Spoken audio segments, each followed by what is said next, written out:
ప్రశ్నించే కొంతమంది తీసుకోవచ్చు. ఈరోజు తీర్మానం మళ్ళీ ఎలక్టోడు ఎక్కడ పోయిండు, గ్రాడ్యుయేట్ ఎమ్మెల్సీ గెలిచిన తీర్మానం మళ్ళీ ఎలక్టోడు ఎక్కడ పోయిండు.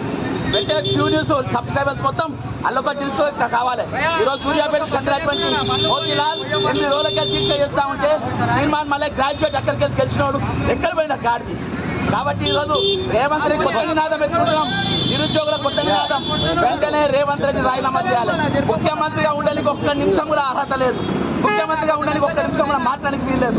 ఈరోజు నిరుద్యోగ ప్రభుత్వం అంటారు, రాహుల్ గాంధీ ప్రియాంక గాంధీ తీసుకొని వస్తారు. సరూర్ స్టేడియంలో ప్రియాంక గాంధీ ఈ రోజు వరకు ఎందుకు పెంచలేదు.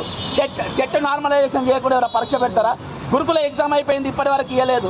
కాబట్టి ఈరోజు నిరుద్యోగ సమస్యలు అనేకం ఉన్నాయి. కానిస్టేబుల్ 168 పోస్టులు ఇవ్వాల్సి వరకు వాళ్ళకి ఆర్డర్ కాపీలు ఇవ్వలేదు.